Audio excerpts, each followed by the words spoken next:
Seymour Hersh destapa los motivos de Estados Unidos para volar los Nord Stream. Rusia no necesitaba una guerra, tenía relaciones con Occidente y esto le era beneficioso, comenta Seymour Hersh, periodista estadounidense y ganador de un Pulitzer, en una entrevista exclusiva concedida a RT. ¿Se provocó el sabotaje en el Nord Stream con fines políticos? Solo Snowden denunció la violación directa de uno de los puntos más sensibles de la Constitución, ¿por qué nadie más en Estados Unidos lo hizo? Estados Unidos no tiene incentivos para investigar la explosión de los gasoductos Nord Stream, ni para negarla, declaró el reconocido periodista e investigador estadounidense Seymour Hersh durante una entrevista exclusiva con el programa Going Underground de RT. En su primera entrevista con una cadena internacional, tras publicar un revelador artículo en el que responsabiliza a Washington como principal autor del sabotaje de los gasoductos Nord Stream, el ganador del premio Pulitzer en 1970 declaró que es bastante cierto que esta presidencia de Estados Unidos se ha visto sorprendida en cierto modo por el hecho de que les han descubierto con lo del gasoducto.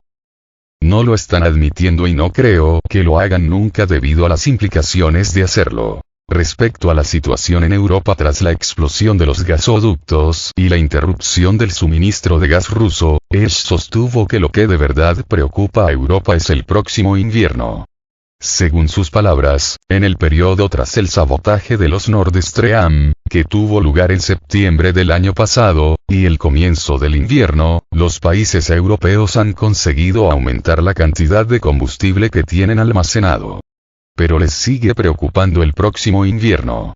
Y estoy seguro de que la gente en Europa entiende la situación. Se ha desatado una tormenta, han estado pasando un montón de cosas en Alemania por esto, señaló el periodista.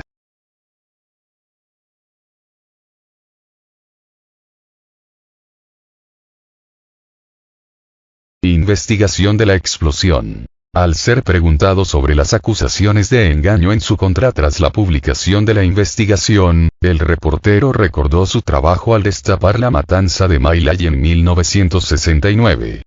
Muchos en el cuerpo de prensa estaban al tanto de ese tipo de cosas, pero si trabajas allí, y puedo entenderlo, podría ser peligroso hacer ese tipo de reportajes, afirmó en este contexto. Indicó que entonces más de la mitad del país pensó que estaba mintiendo, reiterando que pasó por eso incluso en el caso de un reportaje sobre un asesinato en masa, que es tan visible. En cuanto a la investigación de la voladura de los Nord Stream, Hersh mencionó el gran poder que el presidente de Estados Unidos tiene sobre los servicios de inteligencia y su capacidad de recibir un permiso total para tener acceso a la inteligencia de señales.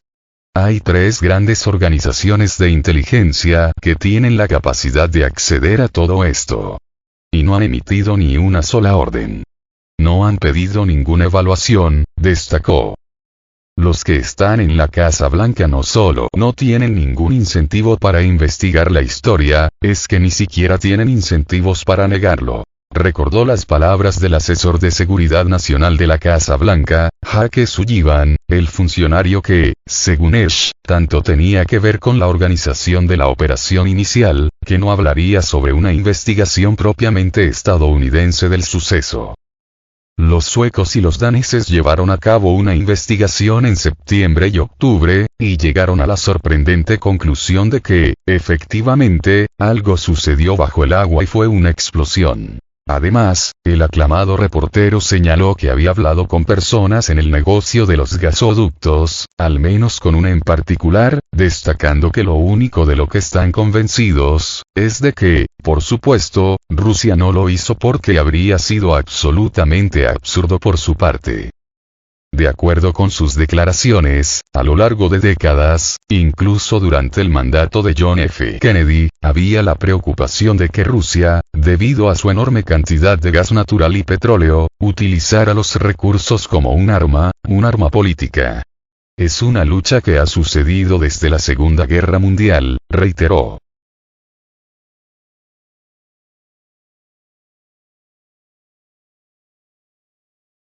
Acuerdos de Minsk. Al ser preguntado sobre el objetivo de la explosión de los gasoductos mientras los acuerdos de Minsk, que se firmaron para resolver la situación en Donbass, estaban en vigor, Esch señaló que los logros de los acuerdos de Minsk son bastante lamentables. Así, citó las declaraciones de la ex canciller alemana, Angela Merkel, quien dijo que todo el mundo sabía que eso solo daba a la OTAN la oportunidad de hacer acopio de armas. Snowden fue el único en denunciar la violación de la Constitución. En el marco de la entrevista, el reportero comentó también el caso del exanalista de la Agencia de Seguridad Nacional de Estados Unidos, NSA, por sus siglas en inglés, y de la CIA, Edward Snowden, quien destapó en el 2013 el espionaje digital masivo de Washington a su ciudadanía. Afirmó haber conocido que estaba prohibido interceptar las comunicaciones de un estadounidense sin una orden judicial, pero lo que Snowden descubrió, lo que le contaron y de lo que se enteró como consultor, fue que habían cambiado la ley, ampliándola para que ahora pudieran espiar. Esch detalló que en aquel entonces había unas 25.000 personas trabajando para la Agencia de Seguridad Nacional y probablemente el 10% sabía directamente que las reglas habían cambiado. Solo uno denunció una violación directa de uno de los puntos más sensibles de la Constitución estadounidense: la libertad de expresión, el derecho a no ser vigilado sin una orden judicial. Rusia no necesitaba una guerra. Repasando el entorno internacional antes del inicio del operativo militar ruso en Ucrania y el sabotaje de los Nord Stream, Esch destacó que la retórica antirrusa de Biden aumentó en el 2021. Rusia no necesitaba una guerra. Rusia tenía relaciones con Occidente, hacía negocios, y esto era beneficioso, recordó el periodista, añadiendo que la gente estaba muy abierta respecto a Estados Unidos.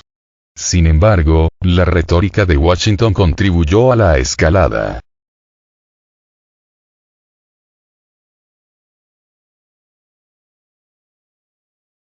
¿Cuáles eran los objetivos de Estados Unidos? Continuando con el tema de la implicación de Estados Unidos en la explosión de los gasoductos, el reportero destacó que el presidente de Estados Unidos nos está mintiendo sobre algo que él mismo autorizó. El presidente nos está mintiendo sobre algo que él mismo autorizó. Afirmó que en septiembre del año pasado ya estaba claro que es muy poco probable que Ucrania se haga con la victoria en el conflicto y sea capaz de hacer frente a los rusos.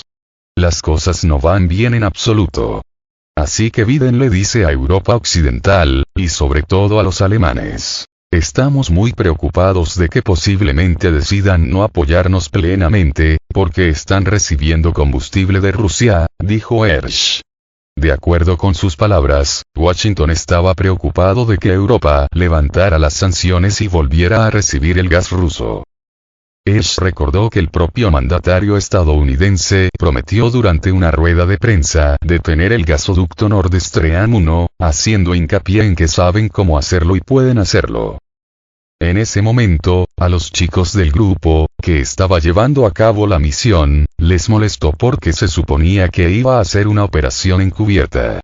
Y, cuando terminaron su trabajo, lo hicieron realidad, colocaron los explosivos con la ayuda de buzos de la Armada, simplemente los explosivos quedaron allí durante meses, declaró el periodista. Detalló que los explosivos fueron colocados en junio, cuando parecía que la guerra les iba bien a los ucranianos, pero posteriormente, en septiembre, se hizo evidente de que tenían problemas serios y que no iba a ser pan comido para los ucranianos. Y en ese momento el grupo que lo había llevado a cabo, se dio cuenta de que lo había hecho con fines políticos y punto. Y que no ayudaría al transcurso de la guerra, enfatizó. Esch explicó que Estados Unidos lo hizo para evitar que Alemania y Europa Occidental abrieran el gasoducto en caso de que el invierno llegara pronto. El gobierno alemán aprobó las sanciones, paró el gasoducto, pero tenía el derecho a abrir el nuevo, el Nord Stream 2, y Biden no quería esto, resaltó. Este fue el objetivo de la misión, que consistía en asegurarse de que Europa y Europa Occidental siguiera apoyando a la OTAN y siguiera suministrando armas para llevar a cabo lo que es evidentemente una guerra subsidiaria contra Rusia que se está librando ahora mismo.